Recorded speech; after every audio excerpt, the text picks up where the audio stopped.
2020년 8월 26일 수요일 새벽 예배를 하나님께 올려드리겠습니다. 오늘 함께 나눌 성경 말씀은 이사야서 35장 1절부터 10절까지의 말씀입니다.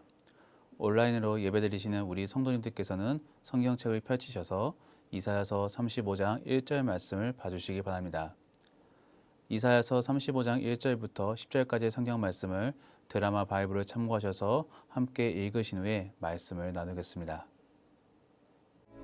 광야와 메마른 땅이 기뻐하며 사막이 백합화같이 피어 즐거워하며 무성하게 피어 기쁜 노래로 즐거워하며 레바논의 영광과 갈멜과 사론의 아름다움을 얻을 것이라. 그것들이 여호와의 영광 곧 우리 하나님의 아름다움을 보리로다. 너희는 약한 손을 강하게 하며 떨리는 무릎을 굳게 하며 겁내는 자들에게 이르기를 굳세어라, 두려워하지 말라.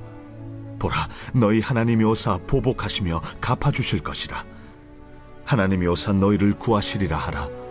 그때에 맹인의 눈이 밝을 것이며 못 듣는 사람의 귀가 열릴 것이며 그때에 저는 자는 사슴같이 뛸 것이며 말 못하는 자의 혀는 노래하리니 이는 광야에서 물이 솟겠고 사막에서 시내가 흐를 것임이라. 뜨거운 사막이 변하여 못이 될 것이며 메마른 땅이 변하여 원천이 될 것이며 승량이 눕던 곳에 풀과 갈대와 부들이 날 것이며 거기에 대로가 있어 그 길을 거룩한 길이라 일컫는 바 되리니 깨끗하지 못한 자는 지나가지 못하겠고 오직 구속함을 입은 자들을 위하여 있게 될 것이라.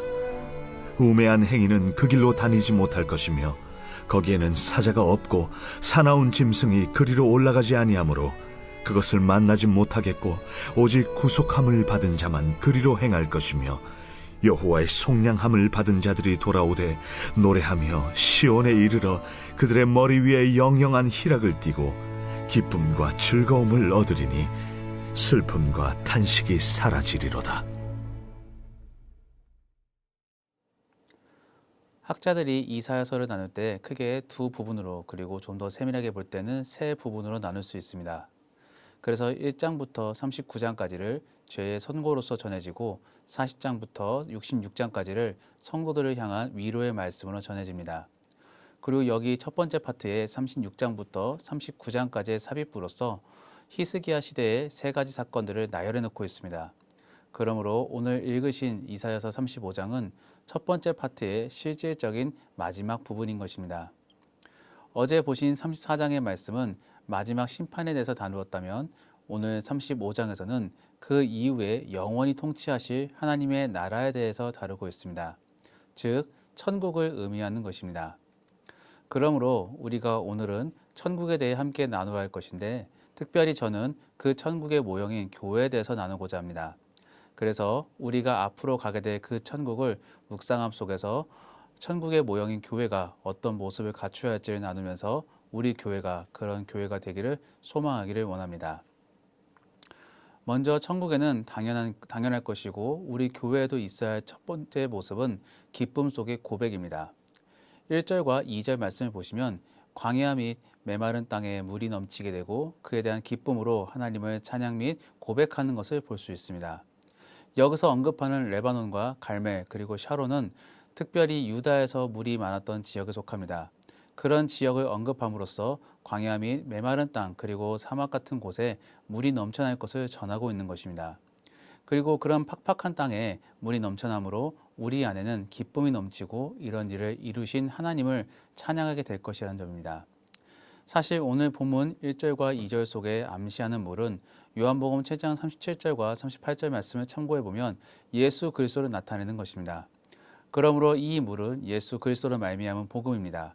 그리고 그 복음으로 말미암아 교회 안에는 기쁨과 찬양 그리고 고백이 흘러나와야 하는 것입니다. 그리고 우리 교회가 이런 교회가 되어야 합니다. 세상 속에서 어려움들을 잔뜩 지고 온 많은 사람들이 복음으로 인하여 자유함을 얻고 그에 대한 기쁨으로 주를 찬양하는 곳이 되어야 합니다. 사랑하는 성도 여러분, 우리 안에 얼마나 값진 복음이 자리 잡고 있는지를 생각해 보기 원합니다. 우리 안에 복음이 가득 있고 흘러나오고 있다면 어려운 사람들에게 예수를 전하고 더불어 예수님으로부터 받은 은혜를 나누어 줄 것입니다. 그리고 그러한 섬김 속에서 함께 주를 찬양하고 고백하게 될 것입니다. 저는 우리 교회가 그런 교회가 되기를 원합니다. 그래서 율법적인 예배와 찬양이 나오는 것이 아닌 자연스러운 찬양과 감사의 고백들이 나오는 교회가 되기를 원하고 소망합니다. 두 번째로 천국에도 있고 우리 교회가 갖추어야 할 것은 회복과 생명입니다. 3절부터 7절까지의 말씀을 보면 영육 간의 회복 및 생명들이 태어나는 것을 확인할 수 있습니다. 먼저 회복부터 살펴보면 3절 말씀에 약한 손을 강하게 하시고 떨리는 무릎을 굳게 한다고 전하며 육적인 회복을 전하고 있습니다. 이 부분을 묵상하면서 천국을 바라볼 때는 소망이 될 수도 있지만 교회를 바라보면 마음이 어려워질 수도 있는 부분도 있을 것이라 생각합니다. 왜냐하면 교회 안에서 실제적인 그런 육체적인 치유가 자주 일어나는 것은 아니기 때문입니다. 여러분들 하나님께서 바울에게 전해주신 말씀을 떠올려 보시기 바랍니다.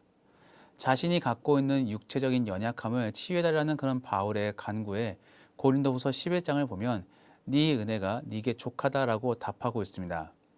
그 유능하고 신실한 바울임에도 불구하고 그도 여전히 육체적인 질병을 짊어지고 살았습니다. 그러면 하나님께서는 왜 그를 고치시지 않았을까요? 여기에 예수님의 사역을 떠올려 보면 쉽게 이해할 수 있습니다. 이미 저 천국의 존재를 알고 있는 예수님께서는 로마 압제 시대 때 왜 병들고 아픈 자들을 고쳐주셨을까요? 그들이 그냥 빨리 죽고 저 천국에서 안식을 누리는 것이 낫지 않았을까요? 그럼에도 불구하고 예수님은 그들을 치유해 주심으로 여전히 로마 압제 속에서 힘들고 어렵게 살아가게 하셨습니다. 여기에는 아직 그들의 사명이 끝나지 않았음을 전하시며 그들의 사명이 곧 예수님이 메시아임을 깨닫고 많은 사람들에게 그 주님을 전하게 하기 위함이었던 것이지요. 더불어 치유 사역도 예수님이 메시아임을 깨닫게 하기 위한 방편에 불과합니다. 그런데 바울을 떠올려 보면 이미 예수님이 메시아임을 알고 있고 여기에 그 메시아를 전함에 있어서 육체적인 연약함이 더 은혜가 되고 능력이 되기 때문입니다. 무슨 말이냐면 아픈 몸 속에서 더욱 죽게 매달리게 되고 그 주님과의 교제 속에서 맡겨진 사역을 더 잘 감당할 수 있게 된다는 것입니다. 우리 안의 회복은 꼭 육체적인 회복만이 회복으로 볼 수 없습니다.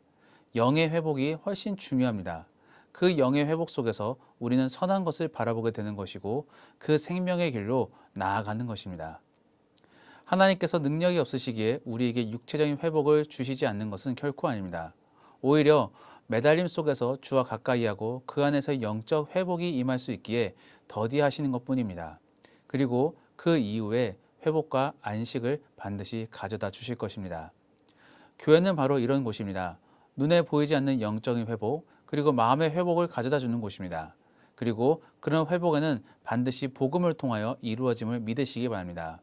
더불어 필요하다면 당연히 육체적인 회복도 가져다 주실 것입니다. 그런데 여기에 대한 판단은 우리가 아닌 하나님께서 하시는 것입니다. 우리는 하나님께서 반드시 우리를 가장 선한 곳으로 인도하시고 선한 것을 주실 것이라는 믿음 속에서 주께 맡기고 주 안에서 구원을 누릴 수 있어야 합니다. 다시 오늘 본문으로 돌아와 보면 7절 말씀을 통해 생명이 생겨남을 깨달을 수 있습니다. 우리 교회가 바로 이런 교회가 되어야 하는데 계속적으로 새로운 생명들이 탄생되어야 합니다. 즉 전혀 믿음이 없었던 사람에게 믿음이 임하고 그 믿음 안에 그리스도인으로 거듭나는 일들이 자주 발생하는 교회가 되어야 하는 것입니다. 결국 그런 생명은 회복과 복음 가운데 일어납니다. 많은 부흥하는 교회들을 떠올려 보시기 바랍니다. 그 안에 본질적인 것은 무엇이 있었습니까? 바로 복음이 있었습니다. 그리고 그 안에서 나누는 이야기들을 들어보면 예수님과 그로 인한 회복들을 나누고 있습니다. 저는 우리 교회 안에서도 이런 많은 나눔과 더불어 그 안에서의 회복 및 생명의 탄생들이 많이 일어날 수 있기를 소원합니다. 그러하기 위하여 계속적으로 말씀드리지만 우리 안에 복음이 가득해야 하며 그 복음으로 인해 나부터 회복되고 다른 사람들에게 그 기쁨을 전해주시기 바랍니다. 그런 사람들이 가득한 교회가 부흥하는 교회이며 주 안에서 뜨거운 교회인 줄 믿습니다. 마지막으로 천국에도 있고 교회도 있어야 할 사실이 바로 하나님의 택하심 및 보호입니다. 천국은 기본적으로 하나님께 택함을 받았고 칭의받은 사람들만이 모이게 됩니다. 그리고 주께서는 택함받은 자들에 대해 그냥 놔두시지 않고 반드시 보호하십니다. 오늘 본문 8절부터 10절까지의 말씀을 보시면 이 모두 주께 택함받음으로 구속되었고 속량받은 사람들만이 저 천국에서 누리게 될 것임을 전하고 있는 것입니다. 우리 교회에도 이런 사람들이 가득하기를 예수님의 이름으로 축복합니다.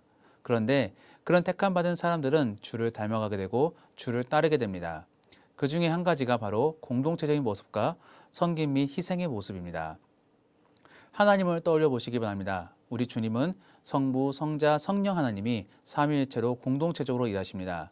그래서 창세기 1장 26절에서 보시면 우리가 함께 하자라고 전하시며 공동체적으로 일하십니다.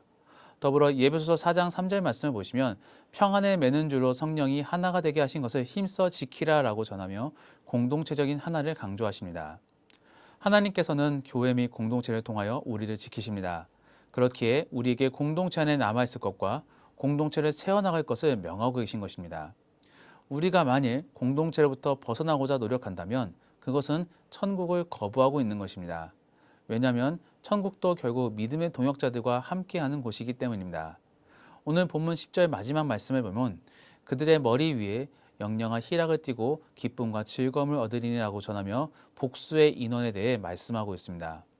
그러므로 사랑하는 성도 여러분, 공동체 안에서 함께 세우고 그 안에서 보호받을 수 있기를 원합니다.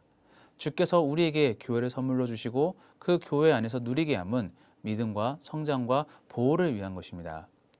분명히 공동체 속에서는 많은 어려움이 있습니다. 또한 개인적인 희생과 헌신을 요구하기도 합니다. 그럼에도 그 안에서 살아가기를 원하시는 하나님의 뜻을 깨달으시기를 바랍니다. 바로 주께서 택하신 백성들의 보호를 위함이고 그 안에서 성장하기 바라시기 때문입니다. 그래서 교회에 헌신할 수 있는 우리 모든 성도님 될 수 있기를 바랍니다. 말씀을 정리합니다. 오늘 본문 이사야서 35장을 통하여 우리는 천국과 함께 그 모형이 되는 교회가 어때야 하는지를 함께 나누었습니다. 첫 번째는 기쁨과 고백이 흘러나와야 합니다. 그리고 두 번째는 회복과 생명이 넘쳐나야 하고 마지막으로 택함받은 백성으로 주의 공동체를 세워나가야 합니다. 이런 모습을 통해 바른 교회의 모습을 드러내고 그런 교회의 모습을 통해 세상 속에 하나님의 영광을 나타낼 수 있는 저와 우리 세상 성도들이 될 수 있기를 예수님의 이름으로 축복합니다. 우리 오늘 나눈 말씀을 생각하며 함께 기도하실 때 우리 교회를 위해 기도하기 원합니다. 우리 교회가 복음으로 인한 기쁨과 고백이 나오게 허락하시고 회복과 생명이 나타날 수 있게 허락하여 주시옵소서. 그로 말미암아 하나님의 영광을 드러나게 하시고 주께서는 우리 교회를 보호하시고 지켜주시옵소서. 우리 이런 기도 제목들을 가지고 우리 교회가 천국의 모형으로서 온전히 사명을 잘 감당하는 교회가 되게 도와달라고 함께 기도하겠습니다.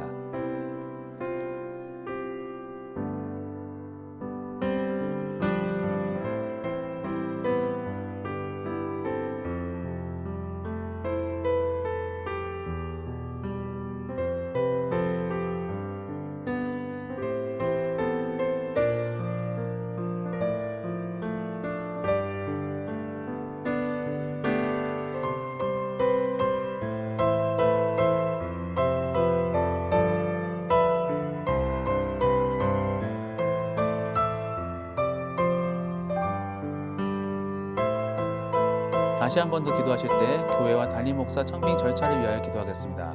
많은 성도들이 예배 속에서 도전받고 결단할 수 있는 믿음의 성도가 되게 도와달라고 기도해 주시고 특별히 자연재해로 신음하고 있는 성도가 있다면 주님의 위로와 도움의 손길들이 임하게 도와달라고 기도하겠습니다. 더불어 담임 목사 청빙 과정을 위해 기도하실 때는 우리가 계속 기도함으로 하나님의 뜻을 찾을 수 있는 복된 성도가 되게 도와주시고 그 결과에 대해서는 모두가 함께 감사하며 주께 영광 돌릴 수 있게 도와달라고 우리 교회와 담임 목사 청빙 과정을 위해 함께 기도하겠습니다.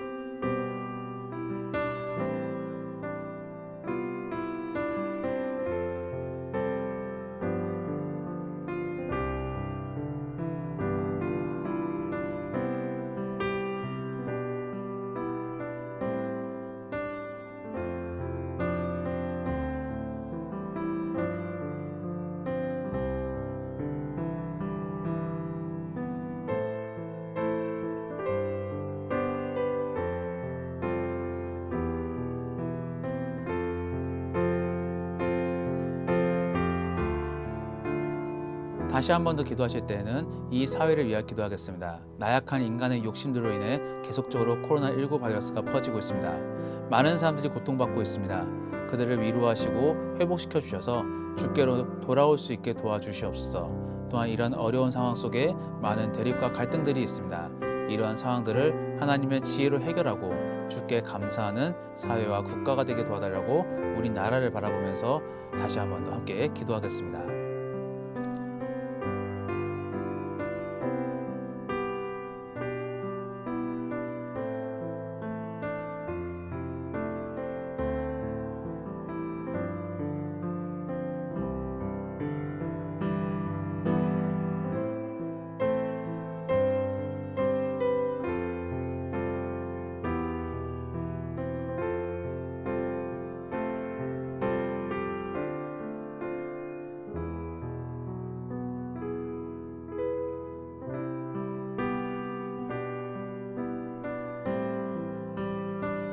마지막으로 아픈 환우들과 선교사님을 위해 기도하겠습니다. 오늘은 인도의 오정문 강기수 선교사님을 위해 기도하실 것인데 종교적 집회가 전면적으로 금지된 상황 속에서도 각 사람마다 예배 불씨가 타오르게 하시고 어디서든 주께 예배드릴 수 있는 인도가 되게 도와달라고 기도해 주시고 우리 선교사님 사역들이 문제없이 진행될 수 있게 하여 기도하겠습니다. 그리고 우리 교회 아픈 환우들 특별히 김인혜 집사님, 김영장 권사님, 김기섭 집사님, 김찬주 집사님, 김봉남 권사님, 서재 집사님, 구경순 권사님, 정인 집사님의 회복과 그 이외에도 영육 간의 회복이 필요한 지체들에게 하나님의 놀라운 위로와 은혜가 임하게 도와달라고 우리 마지막으로 함께 기도하겠습니다.